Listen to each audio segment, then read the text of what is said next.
a doutora Joseline, ela foi primeira, me corrija se eu estiver errado, primeira colocada num concurso público de juiz aos 26 anos, juíza de direito substituta. Até ali a matéria, né?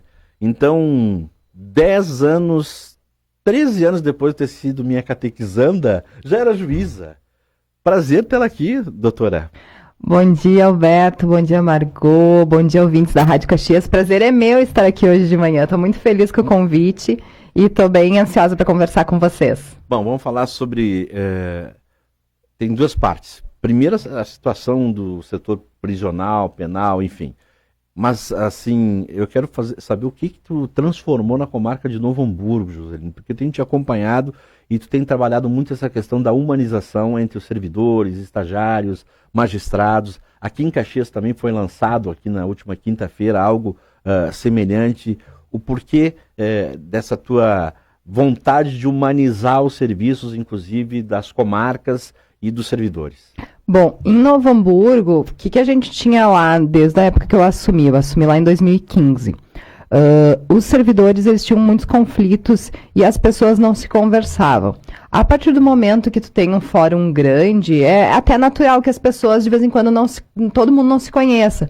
Mas lá as pessoas acabavam não dialogando e não resolvendo os problemas.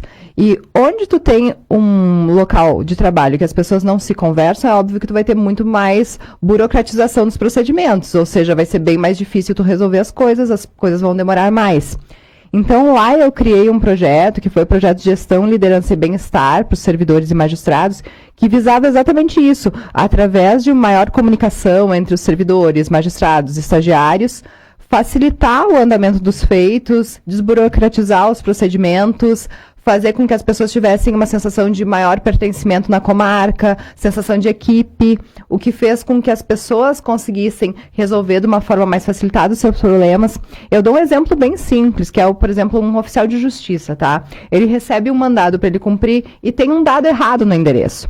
Se ele vai fazer aquela forma burocrática, ele vai devolver o mandado dele para a central de mandados, que é a central que distribui os mandados na comarca, que vai repassar para o cartório que emitiu esse mandado, que vai repassar para o servidor corrigir, para depois ele devolver para o escrivão da vara dele, para devolver para a central de mandados, para devolver para o oficial de justiça. Isso se vai 2 semanas no procedimento para ele cumprir o mandado efetivamente. Se as pessoas se conhecem, elas se conversam, o oficial de justiça vai ver que faltou uma coisinha, ele vai subir ali naquele servidor e vai pedir, tu só corrige para mim poder cumprir esse mandado, e vai sair em 5 minutos, 10 minutos depois para cumprir o mandado. Comunicação, exatamente. E é a ideia de trazer isso aqui para Caxias também. Esse programa que a gente lançou agora, quinta-feira, que é o Flow, Programa de Gestão da Felicidade no Judiciário, ele visa exatamente isso, que a gente abra espaços de comunicação na comarca, que a gente faça atividades, workshops voltados à gestão, liderança, bem-estar, para que as pessoas tenham um momento de dialogar, de se conhecer. Porque se não conhece a pessoa, tu não cria aquela empatia, tu não busca resolver também o problema dela, né? Então, a gente quer fazer com que os nossos servidores tenham uma comunicação melhor para facilitar os procedimentos na comarca, para agilizar, para fazer melhor atendimento para as partes e para os advogados. E esse projeto, por mais simples que sejam as ações, ele gera isso. Porque as pessoas se conversando, a gente consegue efetivamente resolver os problemas. A Flow tem um podcast aí muito famoso, né? Na realidade, o nosso Flow... O Flow do podcast não cria muita alegria, né? Cria muita discussão. O nosso Flow, ele vem é uma terminologia de um psicólogo que criou esse termo, que é aquela sensação de que tu tá tão compenetrado, tão focado, tão presente naquela atividade que tu tá fazendo, que o tempo passa e que tu não sente. Quando tu vê, passou 2, 3 horas e tu não sentiu. E a nossa ideia é trazer isso para o ambiente de trabalho, que tu consiga estar tão bem com aquela tarefa que tu está realizando, tão focado, tão presente, que o tempo passa e tu não vai ver. Então esse é o significado do nosso flow, do nosso nome. Na prática, como é que funciona isso com os servidores? Eu fui presidente da Câmara de Vereadores em 2018 e vi lá servidores sensacionais. Mas entre servidores há sempre muitos problemas. Principalmente servidores concursados. Na prática, como é que faz isso para o servidor ser feliz, para o servidor ser carinhoso com o outro, atender bem, se dar bem, evitar fofoca, evitar conflitos, picuinhas que às vezes acontecem, principalmente no serviço, em qualquer empresa, mas no serviço público também acontece. Qual é que é na prática, como é que isso funciona? Eu acho que principalmente é estimular as lideranças a terem uma gestão mais voltada para esses servidores, a terem um olhar mais atento para os servidores, proporcionar que eles consigam crescer no ambiente de trabalho, proporcionar que eles se enxerguem de uma forma igual ali dentro, que todos tenham espaço para se desenvolver e para poder dar sua opinião, que não exista aquela coisa, que nem até na palestra de quinta-feira eu conversei com eles, eu disse, eu não quero que vocês cheguem aqui com aquele hábito de apontar qual é o problema, eu quero que vocês venham com as soluções do problema, porque aqui um problema não é meu ou teu, é um problema do judiciário, é um problema nosso. E é esse tipo de atividade, de atuação que a gente quer estimular. Claro, não é só bom dia, sol, bom dia, lua, não é exato. só bom dia e sorriso, né? Uhum. É a coisa prática mesmo. É a prática, fazer com que as coisas andem com comunicação. Uhum. Com certeza, porque bem ou mal, né, ali no Fórum de Caxias do Sul a gente tem quase 400 pessoas trabalhando. Exatamente. Então, se a gente não estimular essa comunicação, essa forma de resolver os problemas facilitada, é muito fácil de em 1, 2, tu perder o controle do serviço, do trabalho, né, fazer com que a coisa não ande bem. Por que a comarca de Caxias do Sul é uma das referências em comarcas no estado e até no país? Bom, primeiro por causa do porte da nossa comarca, né? A nossa comarca é uma comarca muito desenvolvida. A gente tem cerca de 23 juízes atuando na comarca, só no Fórum Estadual. Então, a nossa vara, as nossas varas aqui são todas de grande porte, elas têm uma repercussão grande na sociedade. E, fora isso, Caxias do Sul, ela foi a primeira comarca aqui do Rio Grande do Sul a ser uma comarca inteiramente digital, que a gente diz que teve seus processos digitalizados. Inteiramente, para nós, são todos aqueles que ainda não chegaram na fase de sentença. Porque, por exemplo, aqueles que já têm decisão e que já estão para ser arquivados, eles não foram digitalizados até para a economia, né? Porque a gente não ia gastar com esse tipo de atividade, o que não impede que as partes que queiram, por exemplo, digitalizem seus processos. Mas a nossa comarca, então, ela tem todos os seus processos eletrônicos e isso faz com que a gente tenha uma maior agilidade e comece a trabalhar novas formas de atuar no judiciário. E economia? Economia, com certeza, tanto de tempo quanto de pessoal, né? E em decorrência dessa digitalização, a gente teve 2 setores que são projetos pilotos da nossa corregedoria instalados aqui em Caxias. Um deles é a CAP Total, que é a nossa central de atendimento ao público, que foi unificada num único setor do fórum, ali no térreo, que aí ela concentra todos os atendimentos para todas as varas, tirando a questão do juizado da infância e da vara de execução, que são varas muito singulares, têm processos muito sensíveis.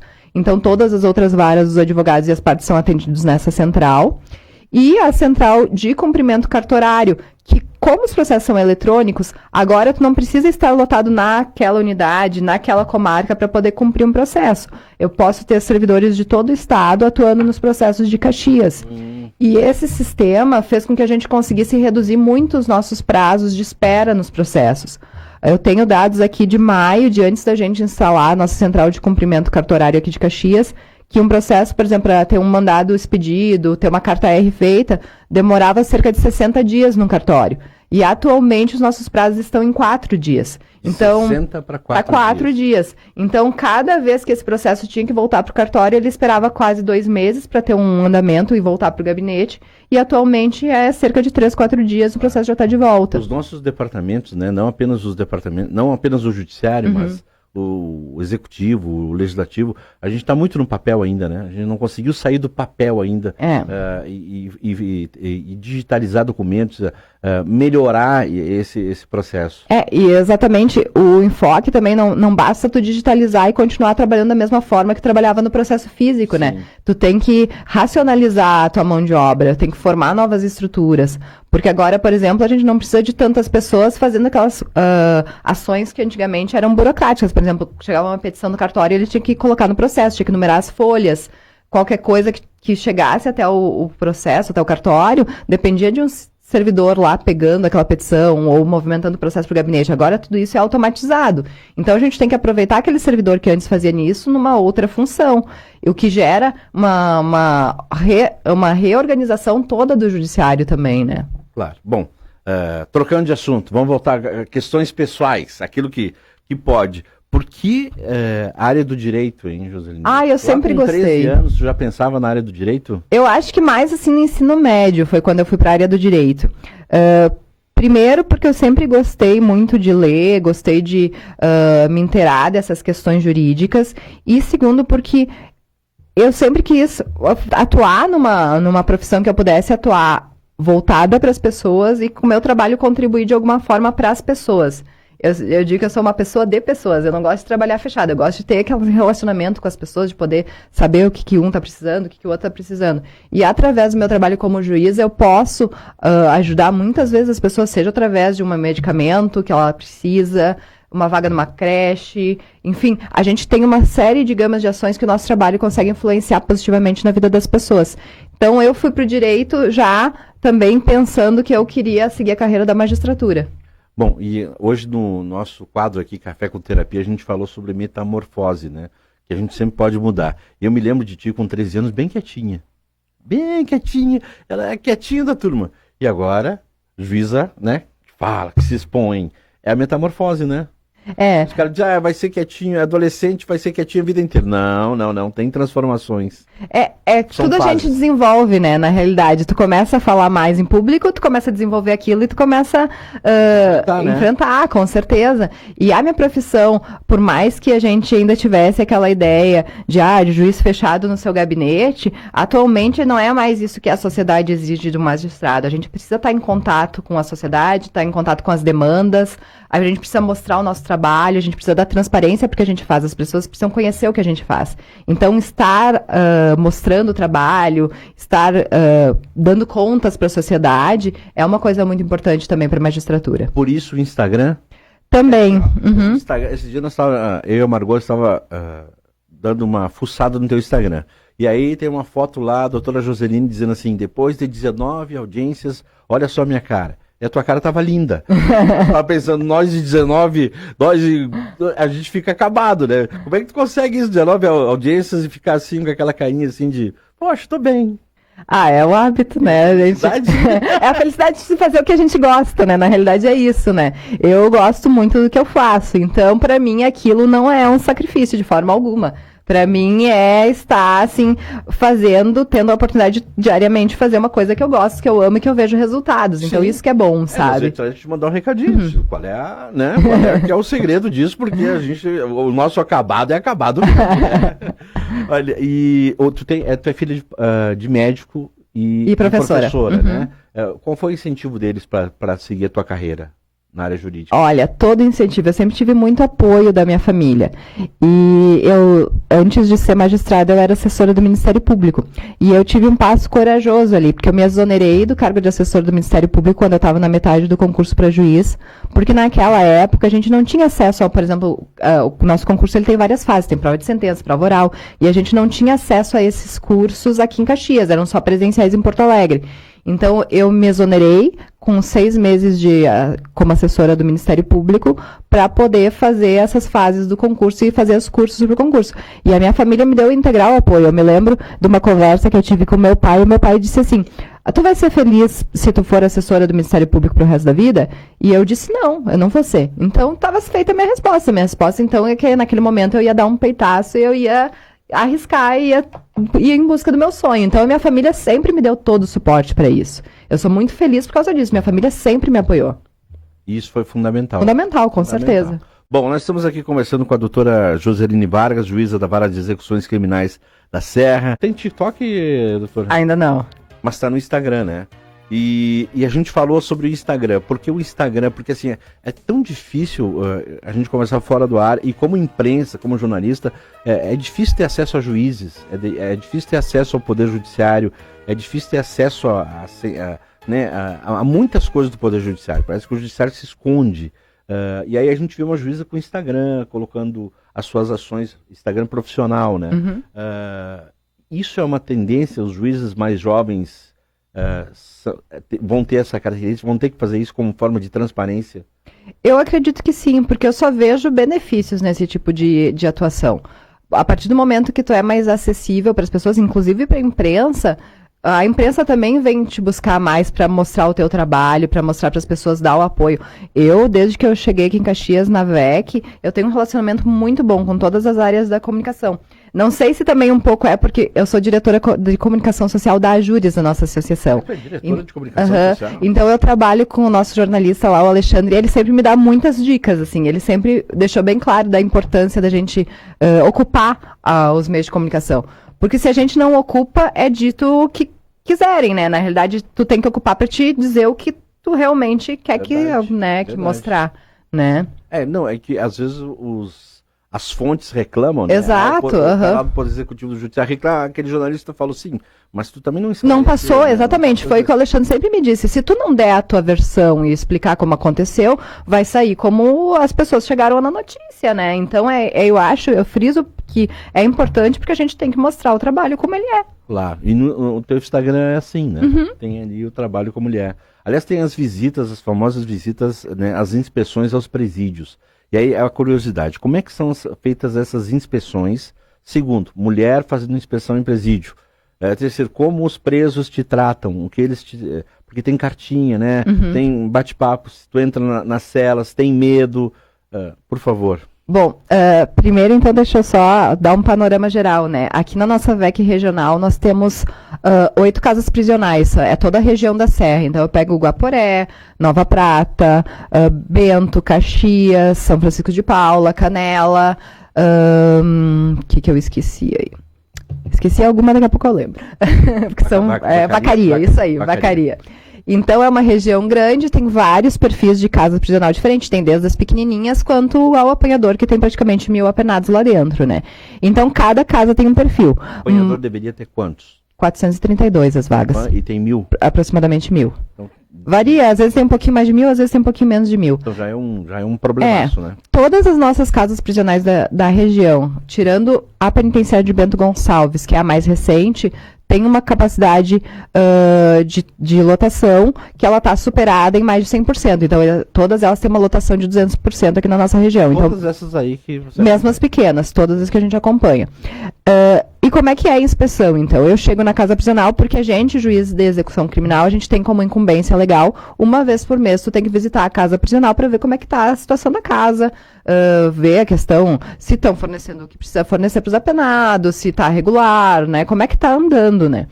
E aí, tem perfis de magistrados. Tem magistrados que fazem só a parte administrativa e eu gosto de fazer também o atendimento dos apenados. Porque com esse atendimento tu consegue filtrar muitas coisas. Às vezes os apenados estão lá e eles não sabem exatamente por que eles estão lá, quando é que vão ser julgados, e tu consegue dar todas as explicações. E eu gosto de deixar, como na vida eu gosto de deixar meu Instagram transparente, eu também trabalho lá para eles, eu gosto de deixar transparente, né? Então eu chego na casa prisional, converso com a administração, e aí a gente vai fazer a visita, que a gente passa por todos os setores, e inclusive eu faço atendimento cela a cela dos apenados. Eles trazem inúmeras demandas, às vezes questão... Essa inspeção é surpresa ou uma inspeção anunciada? Porque também quando eu fui integrante da Comissão de Saúde, quando a inspeção no lugar era surpresa, a gente encontrava uma coisa. Quando alguém sabia, estava tudo organizadinho. Varia bastante, tá? Eu costumo, às vezes, fazer de surpresa e, às vezes, quando eu tenho já alguma situação que eu preciso realmente tratar com a administração, eu aviso, não, vou tal dia porque a gente precisa resolver tal coisa. Mas, via de regra, elas são de surpresa. Mas eu te digo que na nossa região aqui, as casas prisionais, elas têm direções muito corretas. Então, eu não noto essa diferença, assim, de quando eu vou de surpresa, de quando eu aviso, assim. A única coisa é que, realmente, quando eu vou de surpresa, aí eu chego e eles têm que organizar melhor as galerias, aí não tem as cartinhas, porque os apenas não tiveram tempo de fazer cartinha, sabe? Aí o atendimento tem que ser todo manual mesmo, ali da gente na hora. Mas, em relação à segurança, nunca tive problema nenhum. Sou super bem tratada, eles têm muito respeito pela gente. Porque eles sabem que a gente entra ali para ajudá-los, né? Eles têm a noção de que a gente, judiciário, está ali dentro para tentar resolver os problemas deles, tentar melhorar a situação deles. Então, eles respeitam muito, eles me tratam muito bem. Eu nunca tive medo ou receio, eu abro cela, a gente conversa de porta aberta e nunca tive problema nenhum. E quais são as principais demandas? Desde assim, quando eles às vezes não têm certeza de quando que é a data de progressão deles, então eles querem saber, se eles acham que já está vencido, eles avisam que pra gente dar uma olhadinha no processo, pedido de remissão de pena, algum atendimento médico, às vezes eles querem transferência de casa prisional. Normalmente são esses pedidos os que vêm pra gente. Sim. Bom, eu vi também no seu Instagram que numa inspeção em Canela, uma cela de 12 metros quadrados deveria ter 4 pessoas. E essa cela de 12 metros quadrados tinha 17 pessoas nela. Qual é o limite? O que o juiz pode fazer? Por exemplo, o apanhador tem 400, tem 1.000, deveria ter 400. Aqui, uma cela de 12, deveria ter 4, tem 17. Qual é o limite do trabalho do juiz? Porque isso não depende só do juiz, depende mais do executivo do que da gente. Exatamente. Mas é que tem as duas figuras, né? Tem a figura do ideal e tem a figura do possível. A gente tem que trabalhar com o possível. Por exemplo, essa situação que tinha 17, ela transbordava muito do possível. Ela já estava com 400% de ocupação naquela cela. Meu Deus. Né? Então a gente interditou eram 2 celas do seguro, né, que eles chamam, que era para presos que não eram aceitos na galeria por diferenças de facção, enfim, ou até aqueles crimes sexuais, e eles estavam naquela região ali daquelas 2 celas. Eles dormiam? Como é que ficavam? Amontoados? Revezamento, 2 por cama, alguns no chão, e eles tinham uma estruturazinha que eles montavam em cima, assim, ainda entre as camas, para conseguir deitar ali alguns em cima, tipo um beliche, né? E então, assim, muito apertado. Tanto, assim, ó, pra te ver como é que é, como eles sabem que 200% é uma capacidade tolerável, é dentro do possível, eles estão acostumados a dormir de 2 em cama, não é problema. Quando eu vou lá e eu pergunto, chego nas celas e pergunto, tá muito cheio, mesmo sabendo que eles estão com o dobro da capacidade, eles dizem, não, dá. O problema é quando passa disso, quando a coisa começa a transbordar disso. Então, nesse caso de Canela, a gente interditou essas 2 celas para não poder entrar mais ninguém e baixou o limite de apenados dentro delas para 10 apenados em cada uma. E aí a direção da casa teve que organizar para redirecionar esses presos para outros lugares, para baixar o número de ocupação. E tanto fez que conseguiu e que a gente atualmente baixou para 6 apenados em cada cela. Então, ficou excelente agora a ocupação lá. Só que, claro, isso demanda da tua presença no presídio. Se tu não estiver dentro do presídio, tu não sabe que é isso que está acontecendo. Mas isso te angustia como juíza? Claro. O poder, por exemplo, apanhador. Poxa, é 400, tem 1.000, a situação é precária. Mas te angustia, eu vi essa situação, não depende de mim, volto lá, tá a situação igual. Angustia, mas assim, ó, a gente tem que trabalhar dentro do possível. Eu posso fazer isso, então eu vou até onde eu consigo. Eu sei qual é o meu limite. No teu caso, então, como juíza, né? Como juíza. Mas e a cobrança de quem deveria melhorar isso? É claro que a gente procura sempre noticiar, né? A gente sempre, por exemplo, cada inspeção que eu vou que está superlotado, eu direciono para cada vara de cada comarca que manda processo para mim, anunciando, a situação está assim, então, se for um caso que não precise efetivamente uma prisão preventiva, não faz a preventiva, porque a grande maioria deste número de 1.000 são presos preventivos, não são presos já condenados, né? Então, tem essa questão também. A gente tem no nosso sistema, embora as pessoas tenham ainda aquela ideia, não, mas o judiciário não prende tanto. O judiciário prende muito. A gente tem 900 mil presos no Brasil. Então, a nossa estrutura carcerária, ela não dá conta da quantidade de presos que a gente tem. A gente tem uma estrutura carcerária que seria para 400 e poucos, 500 mil presos no limite. E a gente tem o dobro disso. O dobro disso. Bom, e facções? Porque em alguns encontros que eu participei, debates também, o pessoal diz que Caxias tem facções. Isso é dito já há muito tempo. Sim. Tem facções, tem facções, tem facções. Como é que funciona isso dentro dos presídios, hein? Bom, porque eu tive a possibilidade de uma vez conhecer, entrar no presídio central de Porto Alegre, que é uma cidade. Um descalabro também, né? E quem mandava lá eram os presos. Tu vai por aqui, tu vai por lá, tu visita aqui, tu entra nessa cela, tal. A organização era deles, eles que mandavam lá dentro. Como é que funciona isso? Como é que é enfrentar essas facções? Olha, aqui a gente também tem. Vou te dar o exemplo do apanhador ali, porque é o que a gente tem, que as galerias, elas têm as celas abertas, tá? Sim. Aqui, tu entra no apanhador, tu vai direcionado para uma galeria conforme a facção que tu pertença, ou a qual que tu não tenha problema, ou se não pertence a nenhuma, vai ali para que tem menos, tu é obrigado a entrar para dentro da galeria. Antes, pela LEP, né, o que deveria acontecer? A gente deveria separar, a LEP é a Lei de Execução Penal, desculpa.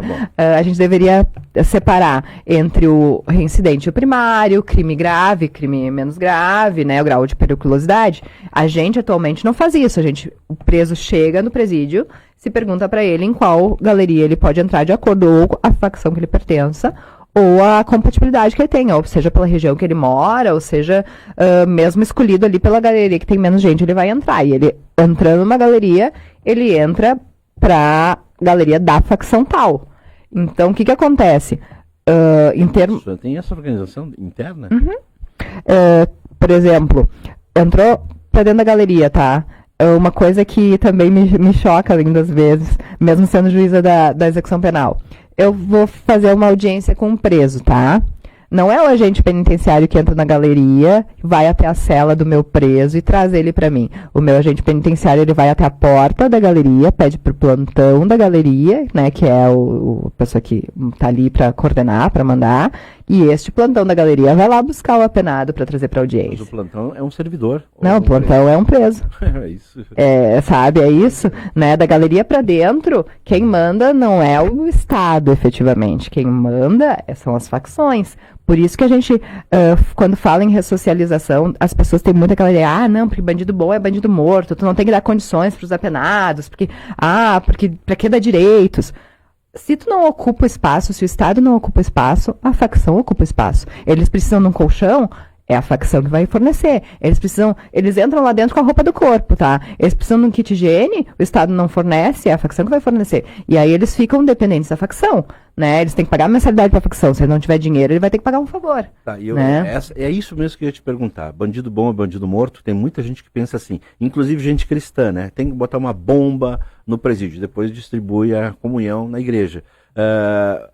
E também direitos humanos. Todo mundo fala de direitos humanos protege bandido.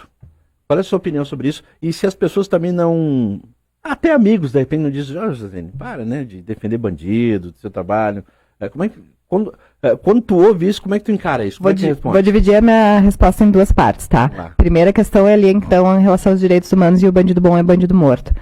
Foi exatamente esse pensamento de que o bandido bom é bandido morto e direitos humanos não tem que dar para preso que criou as facções no Brasil, né? Porque foi isso que obrigou os presos terem que se organizar para conseguir se manter dentro das cadeias, seja para se proteger da facção rival, seja para se defender e conseguir mais estrutura. Então, foi exatamente esse espaço que a gente abriu do Estado, porque afinal, preso não precisa ajudar, que fortaleceu as facções. E a partir desse fortalecimento, a nossa dificuldade é ter estrutura no Estado para efetivamente ocupar o papel dele de novo. Nós vamos ter ressocialização e nós vamos conseguir garantir uma baixa da criminalidade a partir do momento que a gente garantir direitos também dentro das penitenciárias. Os básicos. A gente precisa garantir pelo menos saúde, a gente precisa garantir educação. As pessoas que entram nas penitenciárias no nosso país, 75% dos presos tem mal e mal ensino fundamental, a maioria não tem nem completo. Então, são pessoas que não tiveram condições de estudar. A gente precisa ter estudo dentro de uma penitenciária, de um presídio. A gente precisa ter trabalho. Né? Aqui na nossa região da Serra, a gente tem cerca de 400 apenados estudando dentro do presídio. É um número bom. Diga assim que isso tudo que a senhora está falando, isso aí é bobagem, né? Quer dizer, se é um preso, ele tem que ser morto, ele tem que ser desvalorizado, ele tem que ser maltratado, ele tem que pagar pelo que ele cometeu. Só que a gente não tem isso no nosso país, né? Se a gente tivesse pena de morte ou prisão perpétua, a gente até podia trabalhar em cima disso. Só que a gente não tem. E essas pessoas têm uma pena de privativa de liberdade temporária e logo elas vão voltar para a sociedade. E aí, tu vai querer que volte para a sociedade alguém que foi tratado dessa forma lá dentro, que vai voltar muito pior? Ou tu vai querer que volte para a sociedade uma pessoa que realmente recebeu estudo, que teve condição de emprego, que conseguiu se profissionalizar ali dentro e que vai ter uma oportunidade de sair de lá e não voltar para a facção e voltar para um emprego e efetivamente trabalhar e sustentar a sua família, né? Isso que tem que trabalhar. E direitos humanos?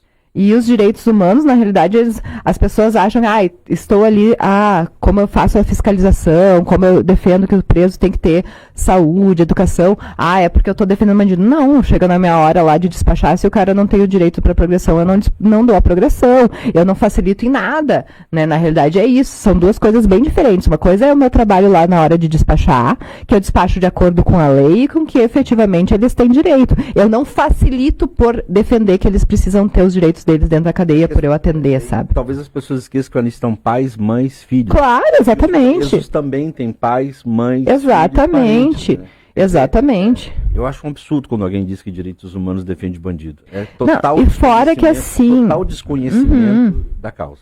Não, e fora que assim, ó, as pessoas que estão lá, não, às vezes as pessoas imaginam, ai, não, porque são super bandidos. Se tu entrar num presídio, numa penitenciária, tu for ver, for conversar com as pessoas, tu vai ver que, assim, ó, são pessoas que não tiveram oportunidade nenhuma na vida, é o cara que tava lá. Olha, índices, não preciso nem ir para o caso concreto de entrar dentro da penitenciária, mas 45% dos nossos apenados são crimes patrimoniais. É furto, é roubo e 30% são tráfico. Só que não é o grande traficante. É aquele traficantezinho pequeno que ali tu tirou um, aparece dois no lugar, sabe? Então, tu não tem aquela pessoa, aquela figura do super criminoso. Tu vai ter um ou dois. Então, assim, tu tem que dar direito para essas pessoas. São pessoas que não tiveram direitos. E para ter ressocialização, para diminuir criminalidade, só tem dois caminhos. Garantir direitos dentro da prisão e garantir direitos fora da prisão, desde a educação, a saúde, saneamento, dar oportunidade para aquelas crianças que não saírem da escola, né, continuarem no colégio, terem profissionalização. 2 perguntas para respostas rápidas que a gente estourou. Vamos tentar. Já me disseram que 70%, 80%, não sei qual é o percentual, dos presos são negros. Isso é fato? Sim. Um estudo que foi feito, se não me engano, em 2018, 2019, 60% dos nossos presos são negros. Outra pergunta, as pessoas dizem, o cara é preso e tem todas as mordomias, recebe auxílio reclusão, a família recebe dinheiro. Isso é fato ou é boato? Preso não recebe auxílio reclusão, tá? Quem tem direito ao auxílio reclusão são os dependentes e são só daqueles presos que estavam trabalhando, contribuíam para o INSS, são de baixa renda e já tinham contribuição pelo menos por 24 meses. Então tem todas essas regras. Tem todas essas regras. Preso, não pagou recebe. E se tu for ver, são muito poucos que têm efetivamente esse direito, né? Os dependentes receber. Tá certo. Eu tinha 3 perguntas, mas foram duas. E a última é religião nos presídios. Porque existem igrejas evangélicas, a própria igreja católica. O que isso é bom? É ótimo porque ocupa a mente dos apenados, né? Tudo que a gente levar de atividade para eles, seja estudo, seja atividade religiosa, seja um curso profissionalizante, ocupa eles e faz com que eles tenham perspectivas. E a religião também, ela traz perspectivas, traz esperança.